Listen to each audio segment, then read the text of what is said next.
Hello everyone, my name is Clantis and welcome to my YouTube channel. Speaking of my YouTube channel, guys, I've got great news. So you guys, some of you know who have been following me since 2020. This channel, I opened it on April 3rd, 2020 during hard lockdown. And so for some time, I've been growing this channel. I still do YouTube related content. I teach people about YouTube. The aim was to get unemployed youth to be aware that there's an alternative to unemployment. If you have a smartphone, you can start a YouTube channel, and then I give tips, tricks, and hacks on how to grow that YouTube channel and how you can make money on YouTube. And I give a variety of ways, including what sort of niche or content that you can create that is going to make you money. Eventually, you become your own boss, and probably you might even abandon the idea of finding a job and working for someone else, but instead you becoming your own boss. So now those videos are still there. That's the type of content this channel creates. Now that Double Besta matter came about, it kind of like took over, and I'm fine with that because it's also important that as a YouTuber, you also delve into other interests that I may be interested in. Fortunately for me, some of you have been very interested in the Double Besta matter, and I've heard a lot of feedback from you guys how you enjoy my interpretation of this entire saga. Yes, interpretation, my opinions. There's nothing about what I do. It is professionally done, or I'm an expert in it. No, I'm just the guy who represents the gallery. Self-appointed, by the way. This is the sort of stuff that we discuss amongst each other, trying to make sense of what is going on. So that is what I do on this channel. And so far, it's working well. So the good news that I want to share with you is that my channel is finally monetized. And the reason why I was not monetizing my channel was because I thought that I'm helping. And if you are helping, why should you also profit? Because if this thing is coming from your heart, you should not profit out of it. I've had people talk me out of this mentality by saying, or reminding me that, okay, we understand your principle or your value. However, have you ever thought about the time it takes you to research a video idea, to set up, film, edit, and then wait for views to happen? It made me think, and I was like, yeah, that's true. If I'm giving this way, I should also be earning something as a result so that I can create more videos like this, because some of the tools that I'm using, I'm paying for them. The editing tool that I use costs a lot of money. Filming costs a lot of money. The time that I take takes a lot of money. And everything that I do takes a lot of money. Buying things like this takes a lot of money. And also ensuring that I always have SD cards that are empty. To buy one cost up almost 600 Rand. So those are the things that was brought to my attention by saying, hey, monetized, you are not going to lose anything out of that. You're not going to go to hell if you are monetizing your channel. So I've been thinking about it for some time. But when I started the process of monetizing my channel in January 17th, I came across an issue, basically, which told me that actually you have an AdSense account. This is also a warning to anybody that is interested in starting a channel. When you open an AdSense account, this is what pays YouTubers. Make sure that you have one. You don't have many of them, because the YouTube Partner Program policy only allows you one AdSense account. If you have two, they will still see that you got two, and then they will not accept you into the YouTube Partner Program. And then you'll just keep getting rejected. And the process of getting rid of that extra AdSense account, it is a process that will frustrate you, that will make you angry, that will get you to find people who work at Google to help you fix the issue. So eventually, I managed to fix the issue last night. So this is 5 months later, y'all. I managed to fix the issue last night, and then successfully I associated my channel with my AdSense account, and then I was taken on review, because once you have applied for monetization, your channel goes through review. In that review, they are basically checking your channel if it complies with the YouTube partner program monetization policies, that you are not swearing, that basically your videos are conducive for advertisers to place ads along your videos so that you can make money. And making sure that you don't have copyright strikes and things of that nature before they accept you into the YouTube partner program. So around 3 or 4 this afternoon, I got that email saying, congratulations, you are now a YouTube partner program partner, or whatever the case is. I was ecstatic. The relief that I felt was amazing. So I thought, let me share with you guys. And as you guys know, that YouTubers get paid as per you watching the ads. So my tip is something that I also always do, is that whenever an ad plays, I go make myself a cup of coffee, or I go somewhere and let the ads play. When the ads are done, then I come back and sit and then begin to watch my favorite YouTuber. So that's just a tip for any YouTuber that you are watching and they are monetized. That is how they make money. And you must also understand that many YouTubers that are YouTubing today, some of them have been looking for work and they have been unemployed, and they found YouTube as an alternative to make money for themselves. So when you don't watch the ads, you're actually depriving them from making money that month. So I do ask of you, please do watch those ads. Are very, very important.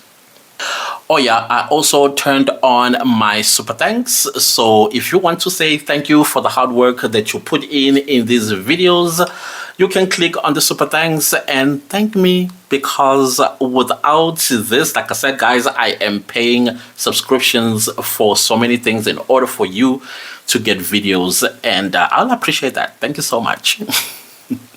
So with all that administration done, let's get into today's video, and it is Dr. Nandipha Magudumana. Finally, her urgent application was heard at the Bloemfontein Magistrates Court. Now, you guys, when I found out that Senior Counsel Advocate Anton Katz was going to be representing Dr. Magudumana, I was like, what? That's a heavy weight. That guy is considered one of the greatest legal brains in the world and an expert in international law. So this case definitely is a walk in the park for him, and boy did he show that this case was a walk in the park. He demonstrated so many things that left me thinking, hey, wait a minute, he's correct. I kept finding myself nodding and agreeing with everything that he said. But the question was, at the end of the day, how do I know this is the truth? Because I don't believe that Dr. Nandipha Magudumana was blindfolded when she was arrested. I don't believe that South Africa and Tanzania did not have a conversation of some sort to have Dr. Nandipha Magudumana. I'm going to speak of Dr. Nandipha Magudumana. I know there's Thabo Bester in this whole thing, but the person that brought the application to this court is Dr. Nandipha Magudumana. So I'm just going to be talking about her in this video. So all the stuff that she said that had happened to her, I found it a little bit sus, and the fact that the Ministry of Home Affairs, when they got to her, all she wanted was to go back home to her daughters. So Dr. Nandipha Magudumana, as you guys know, lodged an urgent application at the Bloemfontein High Court, not Magistrate, High Court, basically to declare her arrest in Tanzania as unlawful. And so the arguments that Advocate Katz placed before the judge was that Dr. Nandipha Magudumana, this is the essence of his argument. Dr. Nandipha Magudumana, when she was arrested in Tanzania, she was basically handed over to the South African officials that had jetted in a chartered private jet that South African taxpayers paid 1.4 million rand for it. That still makes me sick to this day. But anyways, we are not there. And that, he says, that was an extradition disguised as a deportation. And he argues the whole definition of what a a deportation is and what is extradition is. He says this is the senior counsel Katz. He says that deportation is a unilateral decision that is made by a country that is going to deport an unwanted alien, and they don't need to have any conversation with any country. If South Africa wants to deport all the foreign nationals that are living here in South Africa, it does not have to contact their country's government and tell them that, hey, we are sending back your people. As a matter of fact, South Africa can take that decision on its own and then basically ship them all out of South Africa to their respective countries. However, though, when two governments have a deliberation and an agreement on that deliberation, that is no longer a deportation, but an extradition. That got me thinking. I was like, that is so true. That is indeed an extradition. Now, if it is an extradition, which they believe it was an extradition, therefore it should be declared unlawful because international law and other international policies that cover extradition, those processes were not followed. Remember, there needs to be an extradition hearing in that particular country that you had gone to illegally, or maybe as a fugitive from your own country. And those processes need to be heard in that country you fled to, their courts. Think of Bushiri, and also think, especially Bushiri. Bushiri, as I understand, he is going through an extradition hearing in his native land. The Guptas, they ran away to Dubai. As far as I understand, I'm not sure if it is has been finalized. South Africa does not have an extradition treaty with Dubai or the United Arab Emirates. So the Guptas are comfortable where they are, knowing fully well that nobody can come and arrest them, and then an extradition hearing will be heard there and then sent back to South Africa. So for them, I think at some point we just need to forget about them until one of them or both or all of them make a mistake by going to a country that we have an extradition treaty with, and then we can make that arrest and bring them back to South Africa. Until then mistakes happen, we'll have to wait for a while. But with Bushiri, there's a chance, in fact, I believe we will get him back to South Africa to stand trial. Okay, the reason why I'm making an example of Bushiri, I'm making a practical example. It's not that I am poking at Mr. Bushiri, because I know some of his followers, they can get very sensitive. That is not what I'm doing. I'm just explaining a process or a difference between deportation and extradition. Extradition has a legal process that is guided by international laws, but deportation, it is done unilaterally by the government that is deporting you from their country as they had declared you as an undesired alien. So one of the strongest words that Advocate Katz used in court to describe the entire process as to why they are saying that Nandipha Magudumana was abducted from Tanzania is that South Africa and Tanzania, they colluded. Now, colluded is a very strong word to say somebody did not follow process and somebody called the other one and say, hey, back me up here. And I will not put it past our government, because look at the Minister of Police, Bheki Cele, how he was all over the media and telling us South Africans that we're going to get Thabo Bester, we're going to get Dr. Nandipha Magudumana, we're going to bring them back to South Africa. And indeed, when we heard the news that they were caught in Arusha in Tanzania, they should have just parked a little bit and did due diligence, ensuring that a process like this one that we witnessed today does not happen, where the accused or the fugitive does not come back and say, hey, there are some few things that I can use as loopholes and then get myself scot-free as a whole. Because from what Katz was saying in court, he seemed to suggest that nullified the process that is undergoing in the Bloemfontein Magistrates Court on Dr. Nandipha Magudumana, let her free of all the charges that she is facing after this court declares that her arrest or her being brought back to South Africa was unlawful.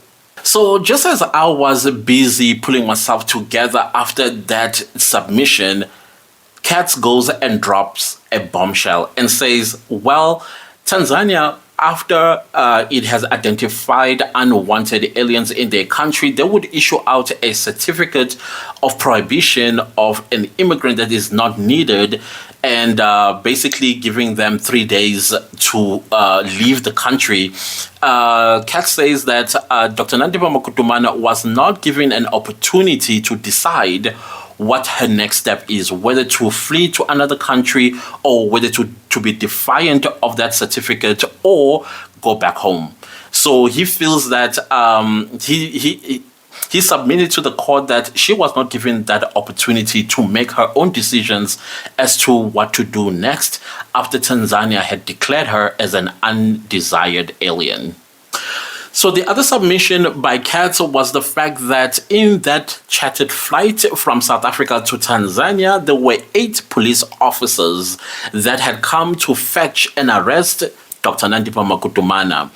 However, we found out from the lawyer that's representing the Minister of Police as well as the National Prosecuting Authorities, which is the NPA, that said that no, it was necessary to have the police on board because there was a convicted criminal that has now become a fugitive. They were going to fetch him, not Dr. Nandipha Magudumana. However, Dr. Magudumana, when the chartered flight landed in Tanzania, she indicated to 2 female police officers that she wants to go back home, so she will hitch a hike on the chartered flight back home because she wanted to be with her children.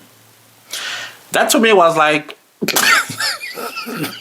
I'm sorry, I could not stop laughing at that one. I'm like, she hitched a hike or a ride or whatever on a plane that we paid 1.4 million rand. No, pay back the money, sister. Pay back the money.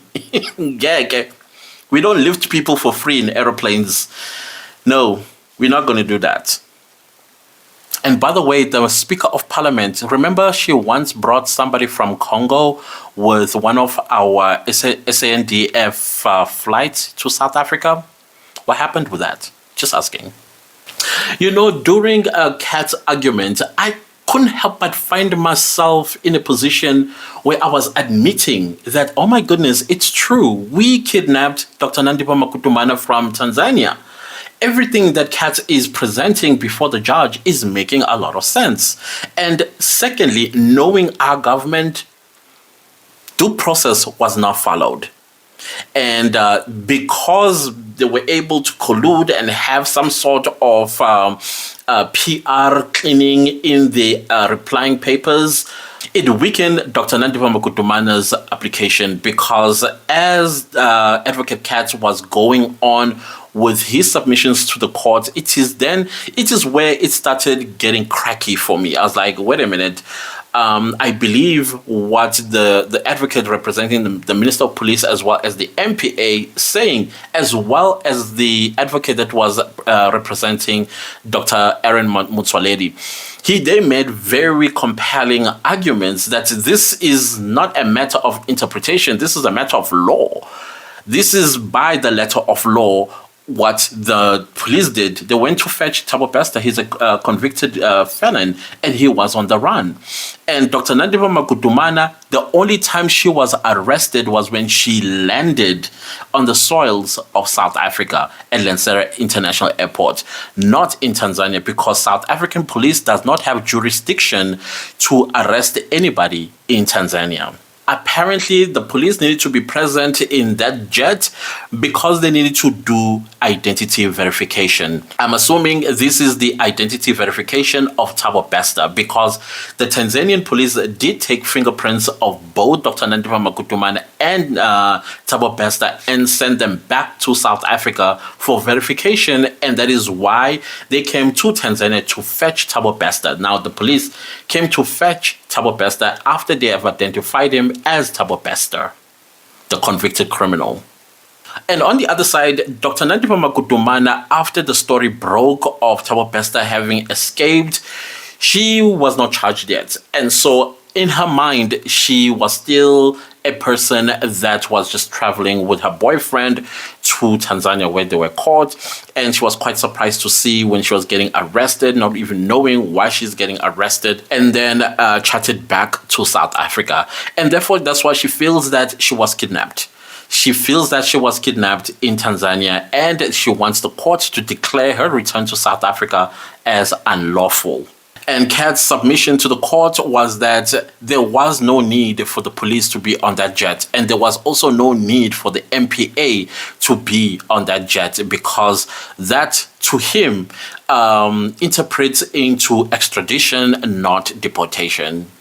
So if I just remind you again, Dr. Nandipha Magudumana, she is charged with a variety of criminal charges that range from aiding and abetting an escaped prisoner. She's also charged with defeating the ends of justice. She's also charged with violating a body, and also she is charged with fraud. So I'm not sure if you realize where this is going. So I will say my predictions at the end of the video where this, I believe, is going, in my opinion. However, I did make a prediction in my earlier videos when I started out with this case that Dr. Nandipha Magudumana will plead not guilty by reason of insanity, probably even using Stockholm Syndrome as a defense, saying I was under duress when I was found in Tanzania with Thabo Bester. That is a good defense as far as I am concerned, and if she's going to use that, then she's a smart lady. And definitely she will say that she was unaware that they were on the run with her boyfriend, Thabo Bester. That's how out of touch she is, because she feared for her life, because Thabo Bester was probably violent. We don't know what she's going to say when she defends herself, either in the magistrate's court where she is going to be applying for bail if this application fails, and or in High Court when her trial begins. So if you look at her comment to the police, that when she said, hey, I'm just hitching a hike on this plane because I want to get back home to my children, this basically tells you her defense, where it's headed. And I think that statement on its own does indicate that we should read between the lines that she was kidnapped by Thabo Bester. So Dr. Nandipha Magudumana has us all but the balls, and I don't think she is going to let go yet until all of this process is out of her hands, so that she can go back and continue with her life. So what are my thoughts and predictions regarding everything that took place in court? Yes, I know that I did not touch much on what the respondents said. For me, my biggest interest was Dr. Nandipha Magudumana's application.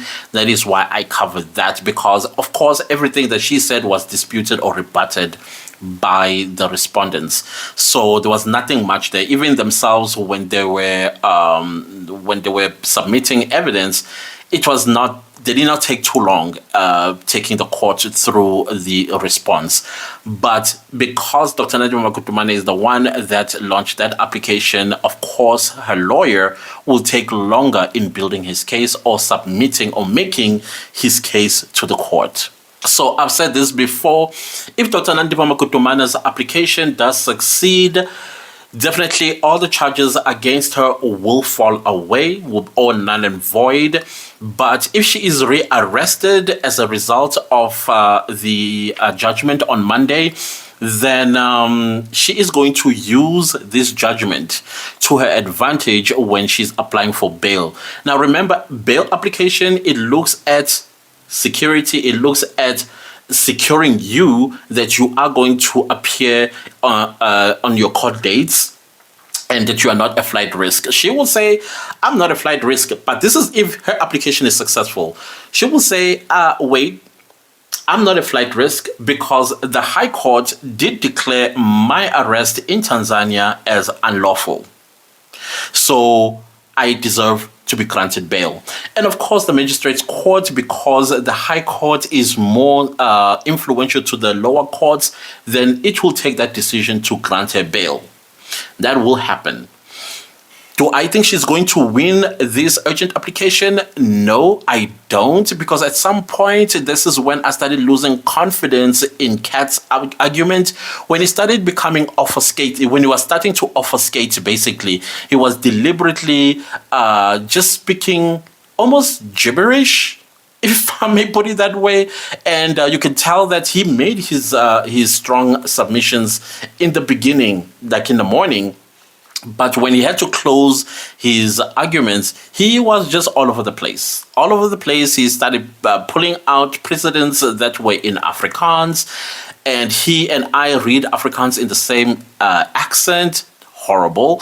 And then he was just obfuscating as far as I was concerned. He did not touch or emphasize on urgency of this application. And I don't think also that the respondents needed to work that hard to try and question why Dr. Nandipha Magudumana abandoned or parked her rights to liberty by not applying for bail at the Bloemfontein Magistrates Court, because I felt that she needed to argue that as well in her papers, but she did not.